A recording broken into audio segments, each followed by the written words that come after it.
Okay, welcome to Math 10. We are learning about trig first. In the past, we learned about Pythagorean theorem in Math 8 and 9, and you may have heard of similar triangles. But today we're going to focus on primary trig ratios, and that will be the foundation of future trig lessons, not only this year, but in the future years. So here you can see there are three different triangles here, and they are what we call similar triangles. Now, what does that mean to have similar triangles? Well, similar triangles are similar if the corresponding angles have the same measures. The same measures. Okay, so what that means, so first of all, corresponding angles. Corresponding angles are like this. Here's angle A. This is the corresponding angle to that angle A because it's located in the same spot, same location within that triangle. So these three angles are corresponding angles, and these three angles are corresponding angles. Okay, so if they have the same measures, then we know they are right triangles. Okay, so obviously it's a right triangle, so these three angles are all 90 degrees. And let's say, for example, that's 20 degrees. Obviously it's not, but I'm just saying if that's 20 degrees and that's 20 degrees and then that's 20 degrees, then you can see the corresponding angles are the same. And because these two angles are the same, therefore the third angle will also be the same, and this will be 70 degrees. And we know that in a triangle, they're 180 degrees. So if that's 90 and that's 20, that's 110. So 180 minus 110 is 70 degrees. That gives us 70 degrees for these three angles. So these three triangles are similar. Now they are not congruent because you can see the sizes are actually different. Some smaller, some bigger, right? So these three triangles are similar. So recall, it says similar triangles aren't always right triangles. Here, these three are right triangles, but they are not always right triangles. We will only focus on right triangles because they have special properties. Okay, so and we will see that in a sec. The side lengths have all been given. Find the ratios of AB to BC, BC to AC, and AC to AB. Now, first of all, let me erase these angles here because they are not exactly 70 and 20. I just made those numbers up. The 90 degrees though is definitely 90 degrees, okay? But those are the corresponding angles. Okay, let's find the ratios here. AB to BC is 4/3. That's the ratio of the side AB to side BC. Okay, BC to AC will be 3/5. AC to AB is going to be 5/4.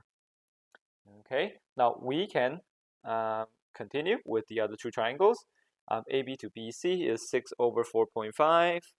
BC 4.5, AC is 7.5. Finally, this will be 7.5/6. And here we have AB as 14, BC is 10.5. This will be 10.5/17.5. Finally, 17.5/14. Now you can see the ratios for these three, they do not appear to be related or anything like that, right? Because you can see the numbers are all different. However, if you convert these numbers into decimals, you'll notice that all these three are actually 1.3 repeating. Okay? Oh, that's interesting. So even though the sizes of the triangles are different, but the ratios of the corresponding sides are actually the same. Now let's see if that's the case for BC over AC. And if you put this into calculator, yes, they are actually all 0.6. And I guess then you can kind of guess these three will also be the same. And indeed, they are all 1.25. Okay, so what do you notice about the ratios? You'll see that the ratios of the sides, obviously, we're talking about like corresponding sides here. Those three, they all have the same ratios. Doesn't matter if the size, as long as they are similar, the ratios are the same. Now, because of that pattern, we can actually come up with some kind of identity, okay, or some kind of not really a theorem, but it's just some observations here, right? So this is what we call the trig ratios. It says if angle theta is an acute angle in a right triangle, then, so first of all, acute angle, this means less than 90 degrees, okay? Angle theta, so theta is just a variable we used to represent angle. Okay, theta is a Greek letter. Now, it's just a variable. Obviously, you don't have to use the variable theta, but just like in algebra, we usually use x. You don't have to, but that's the convention, right? We usually use x. So in angles, we usually use theta, okay? So we have these three following trig ratios, and these are what we call the primary trig ratios. They are namely sine theta, cosine theta, and tangent theta. So let me spell those out. Okay, so sine, cosine, and tangent. Okay, so sine theta, cosine theta, and tangent theta. So sine, cosine, tangent are like operators, okay? So they take on some value, and then it gives you the ratio, okay? So sine itself doesn't do anything. It's like square root itself doesn't do anything. It has to be square rooting a number, and which then it gives you, a number, right? Square root of 16 equals to 4. So sine, cosine, and tangent are like the square root sign. It tells you what you need to do, but you need to square root something. So when you say sine, it has to be sine of something, okay? And that turns out to be the ratio of two different sides. And for sine, it's the ratio between the opposite side from angle theta. So here's theta. The opposite side is, well, you can see the opposite side from the angle theta. The hypotenuse side is, recall, always opposite from the right angle, the 90 degrees angle. Okay, so the opposite side is opposite from the angle theta. Hypotenuse is the side that's opposite from the right angle. Adjacent side, well, that will be the remaining side because there are only three sides, but that is always the side that is right next to the angle theta and not hypotenuse. Okay, so sine theta would be the ratio between the opposite side and the hypotenuse side. Cosine theta is the ratio between the adjacent side over the hypotenuse side. And tangent theta is the ratio between the opposite side and the adjacent side to angle theta. Okay, so you can see to come up with these trig ratios, we actually need to know where these sides are, right?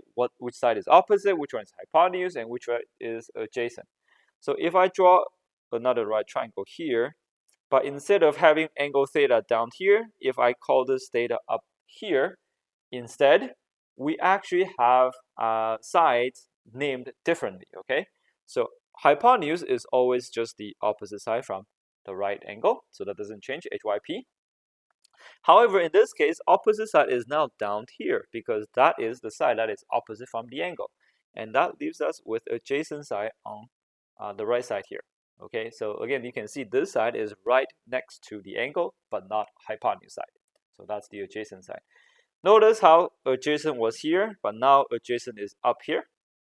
Opposite side was the vertical line here, but now it's the horizontal line down on the right. So be careful. You have to be able to name the sides correctly before you can actually proceed to do any of these. So let's do some practice. So here's a triangle, and it says we are going to find the length of the side that is the hypotenuse. Well, hypotenuse is just the opposite side from the 90-degree angle, so that's going to be 13. Adjacent to alpha, well, here's angle alpha. Adjacent is just the side that's right next to it, so it could be 5 or 13. But since 13 is already hypotenuse, so the adjacent side is 5. And therefore, the opposite side, again, that you can see, that's the opposite side from angle alpha, and that is 12. So pause the video and then try part B and see if you can figure it out. Okay, so the hypotenuse is 15. Opposite to angle theta is 9. Adjacent to beta is 9 as well. And opposite to angle beta is 12. Okay, hopefully that's what you got. And hopefully you understand how it works, how to name the sides. Because, again, to be able to come up with the trig ratios, you have to be able to name the sides. Okay, so here is a way to remember the trig ratios, I guess, SOHCAHTOA. So how this works is, so sine S is equal to, sine theta is equal to opposite O over hypotenuse H, so SOH. Cosine, so C, is cosine theta is adjacent over hypotenuse, CAH. Finally, TOA, TOA, tangent theta is equal to opposite side over adjacent side. So SOHCAHTOA. Okay, so now we are going to use that in our next example here. It says define sine, cosine, tangent ratios for angle X and angle Z. Right, enters as a fraction and decimals to 3 decimal places. So here's angle x, and therefore this is the opposite side, okay? So again, first step is to always name the sides. That is opposite from angle 90 degrees, so that's hypotenuse, and that leaves us with adjacent side here. So sine x is going to be opposite over hypotenuse, which is 0.6, 6 out of 10. Cosine x is adjacent over hypotenuse, so 8 out of 10, which is 0.8. Finally, tangent x is opposite over adjacent, so that's 6 out of 8, which is 0.75. I almost wrote 0.45. Okay, I mean, do you need to reduce it? You don't really have to. I'm talking about the fractions. Especially if you write it as a decimal, you'll be the same regardless. Okay. Now for z, here's angle z. So again, we have to name the sides, rename the sides because we're looking from a different angle. So this is the opposite side now. Hypotenuse side will never change. That is always opposite from 90-degree angle, and that gives us 6 as the adjacent side. So sine of z is going to be opposite, which is 8 out of hypotenuse is 10, 0.8. Cosine of z is going to be 6 out of 10, which is 0.6. Tangent of z is going to be opposite, which is 8 out of 6. So this is 1.3 repeating. Notice how these two ratios are the same, and these two ratios are the same. Whereas for tangent, the fraction simply got flipped. Okay, reciprocated. Okay, you can try part B, and then I'll go over it in a bit. Okay, pause the video. Good luck. Okay, so for sine x, this is opposite, adjacent, hypotenuse. So sine x is going to be √3 over 2. Cosine x is 1 out of 2, which is 0.5. I'll figure it out in a second. And tangent x is opposite. Oh, opposite over adjacent. That's right, √3 over 1, just like that. Now √3 over 1 is 1.7 something, 1.732. And this would just be half of that, so 0.866. Okay. Now for angle z, if you just do the same thing, but rename the sides, here is the opposite side. And that will be the adjacent side. Hypotenuse will not change. So sine is going to be 1 out of 2. Cosine z is √3 over 2. Tangent z is 1 out of √3. You can see again, these two just swapped. So 0.5, 0.866. And this is just the reciprocal, right? It just flipped the fraction. And this gives you 0.577. Okay, so hopefully you start to understand a little bit on how to use sine, cosine, tangent ratios and name the sides. Okay.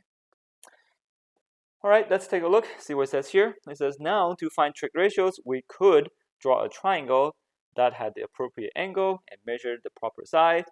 However, this would be very time consuming and inaccurate, right? Because we always make little mistakes. Luckily, someone has already done these and given them to us in the form of a trig chart. In the past, when there was no calculator, there was actually a chart for you to use to look at, but now they're all just embedded in your scientific calculator. Therefore, you can use your calculator to find sine, cosine, and tangent ratios of any angles, okay? Now, here it says, this is very important, make sure your calculator is set to degree mode, okay? So on your calculator on the top of the screen, if it usually says D or DEG, okay, that's the degree mode. If you don't see those, you probably see R or RAD, okay, that's the radian, and we will not talk about this until pre-cal 12. Or you could see G or GRAD, gradient, okay, so these we won't even talk about it in high school. So this is the right mode. If you are not in that mode, you are in the wrong mode, okay, so these are the incorrect ones. They will give you a different answer, okay, so make sure you're in degree mode. Okay, now we are going to use the calculator now. So on the calculator, you can see there are three trig buttons, right? Sine, cosine, and tangent. Now we're gonna use those, but before we do, I want to make sure that we understand what this means. Okay, so sine theta, sine 30 degrees. What this means is we have a triangle that has an angle 30 degrees, maybe like that, 30 degrees. And if we put sine 30 into the calculator, what it tells us is that it tells us the ratio between this side and this hypotenuse side. Okay, so it tells us the ratio between this opposite side and the hypotenuse side. Now, based on what we have here, it looks like less than half, right? You can see this length is less than half of that hypotenuse side. Now, if you put this into calculator, oh, actually, it is exactly half. Never mind then, it's not less than half, it's exactly half. That means, my diagram is inaccurate. Like I said, right? If you draw the triangle and you try to measure it and whatnot, it's going to be inaccurate, okay? But hopefully you'll see that that's what it means, okay? Especially for cosine 15, okay? Cosine 15, if I draw this more accurately, 15 degrees will be something like this. And here's 15. And we know the ratio for cosine is actually adjacent over hypotenuse. And you can see the adjacent side is shorter than the hypotenuse side. Again, hypotenuse side is the longest side in a triangle. So we know the ratio is going to be less than 1. However, you can see the adjacent side is actually quite close to hypotenuse side, right? The length of it is quite close. So I'm assuming the ratio is going to be less than 1, but actually quite close to 1, okay? So if you put this into a calculator, this actually gives you 0.966, quite close to 1. Again, it means the side lengths are almost the same, but not quite, okay? Finally, I'll do one more. If you draw 55 degrees, it looks something like this, I guess. Maybe I'll reduce my baseline here. Looks something like that. Okay, so here's the opposite side, here's the adjacent side, here's 55 degrees. Now you can see clearly the opposite side is longer than the adjacent side. So tangent 55, if you put that into calculator, should be more than 1, because you can see it's longer than adjacent. So again, you can use that as a guide to check if your answer makes sense or not. Okay, so if you put that into calculator, you actually get 1.428. Okay, I will not draw triangles for D and F. You can just put it into calculator and see what you get.